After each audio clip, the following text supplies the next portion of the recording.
feel like I always look back at it.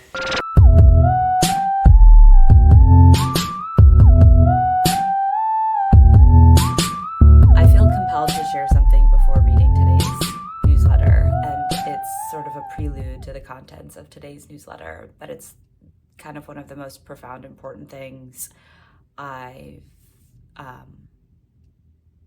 ever wanted to share with someone, you. As a reader, viewer, listener, however you're consuming this, you are witnessing one of my creations, and in so doing, witnessing me.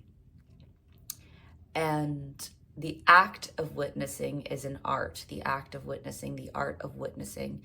You, even though I'm the one creating this content, you are creating it as well.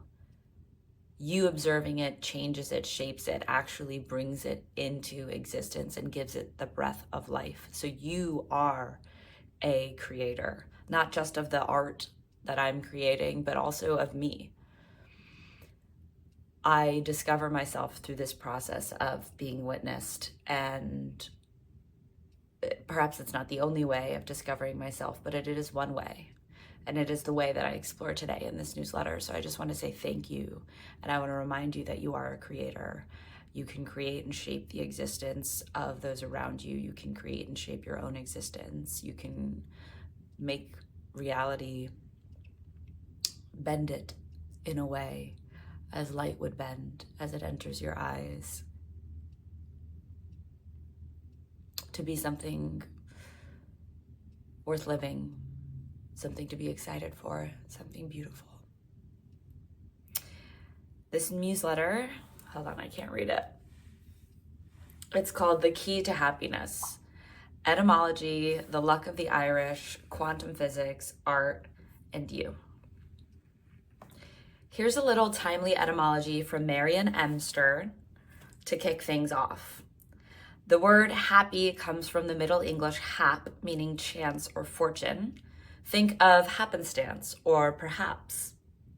It originally implied luck rather than an internal state of joy. The breakdown of its evolution, starting in Old Norse, hap, meaning luck or chance, going into Middle English, hap, meaning good fortune or luck. 14th century, happy emerges, meaning fortunate or lucky, and then 16th century onward into today, the meaning shifts to a feeling of pleasure or contentment, emphasizing an internal state rather than external luck. Now let's consider the pursuit of the proverbial life, liberty, and the pursuit of happiness. If happiness is something that just happens, a welcome consequence of chance, how might one pursue it? Does one even pursue it at all? Do you, my beloved muser? Comment and let me know your musings. In the meantime, let's talk about chance a la probability, a la quantum physics. Stick with me. I promise it will be lovely. Part 1. Schrodinger's cat and the collapse of possibility. Of all the famous cats, Simba, Garfield, In the Hat, none is so as elusive as Schrodinger's. This cat was conjured in 1935 by Austrian physicist Erwin Schrödinger to exemplify a concept in quantum physics called superposition. Superposition is the idea that a something can exist in multiple states at once. That's a typo, something, but I like it. I'm going to keep that. Multiple states at once until, most importantly, it is observed. Take note of this condition. It will be important later on.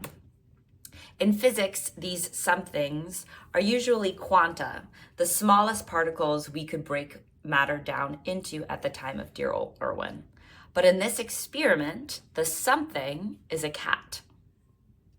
This cat is placed inside a box with a vial of poison that will slowly be releasing radioactivity.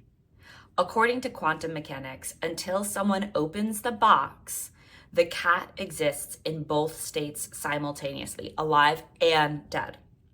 The moment the box is opened, the superposition collapses into a single reality. Either the cat lives or it doesn't. This paradox reveals, I'm going to say, or it dies. Dramatic. This paradox reveals something profound about observation. Until something is seen, it exists in a state of infinite potential. Reality is not fixed until it is witnessed and interpreted. This is not just a phenomenon in physics. For me, this is a fundamental law of life. Part 2, Purim, improvisation, and the art of co-creation. Last Thursday, I celebrated the Jewish holiday Purim in a way that felt like stepping into this quantum space.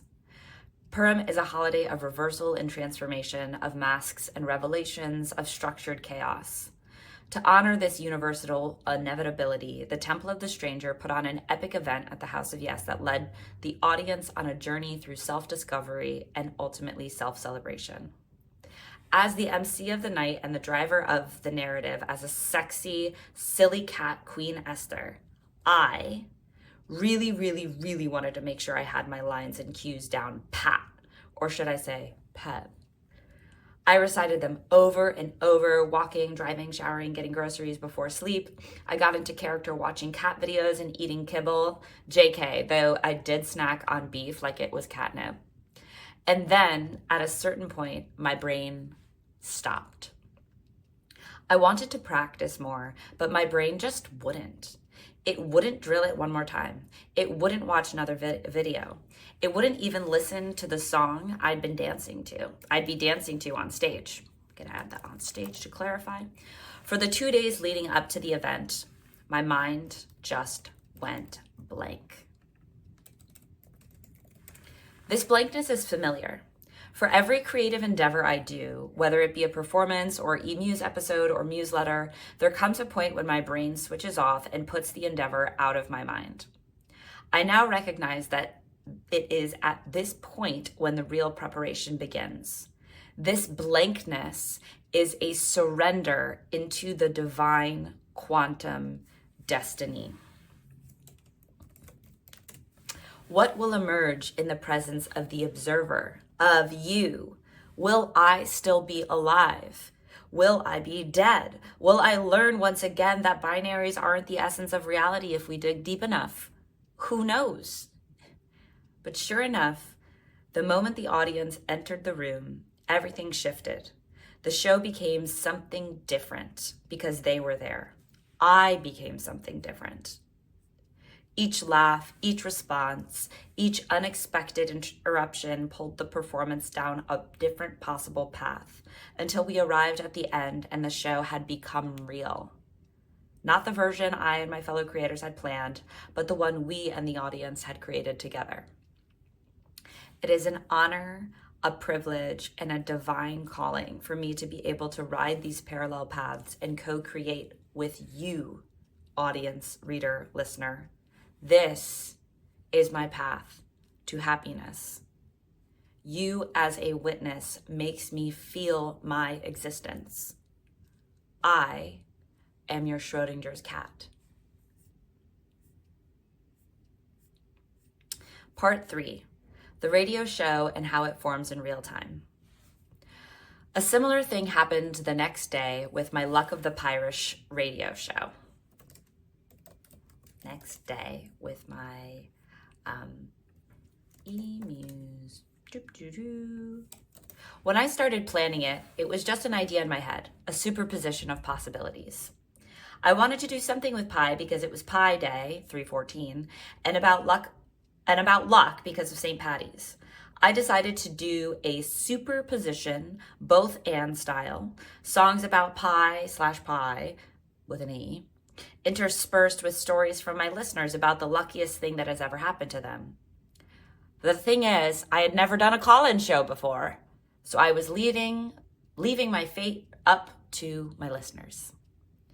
Come Friday morning at 8 a.m., I still hadn't finished my show. What's more, I say this twice, I was a little nervous because I'd never done a call-in show, and surrendering completely to whoever would call in, if anyone would call in at all, was scary to me. But instead of finishing the set lists and planning backups in case you listeners, my observers, didn't call in, I just went blank. I listened to some relaxing music, thought about nothing, and trust fell into the anything and everythingness the show will be. And then I turned on the mic. The moment I was on air and people began calling in, the show took shape in a glorious way. It collapsed into reality. The callers shaped it.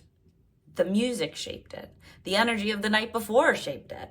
The show was no longer just mine. It belonged to you and to the moment. This requires thorough preparation and also complete surrender. Both and. Part 4. Key to happiness is to let things happen. Both of these performances, Purim and the radio show, exist in an infinite state of possibility until they are observed by you. It is in this faithful act of allowing the emergence, of letting things happen, that I find purpose and clarity, even though this still leaves everything soaked in mystery and magic. And it is through letting things happen that we find happiness. Dear God, I surrender to you again and again. This is a prayer. I am your loyal cat, dead, alive, infinite in my finitude and finite in my instantiation of infinity, contained yet connected, contracting through expansion and expanding through contraction, all things, no thing, anything you need me to be. The paradox and also an axiomatic quantum truth of being a creature creating, I cannot be put in a box. Part 5, a peek behind the curtain. This is the essence of my one-woman show in May. I am Schrodinger's pussy, SP, navigating the universe of infinite potential and reconciling the truth that being witnessed may be the thing that kills me, but it also may be the thing that births me into new life.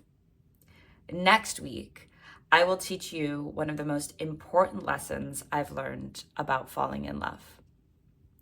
Specifically, as Schrodinger's pussy, I straddle the boundary between love and lust.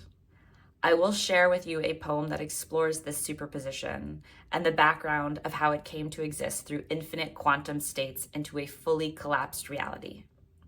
Through you, my dear witness. In the hope that perhaps by making this happen, we may all find happiness. Thanks for witnessing.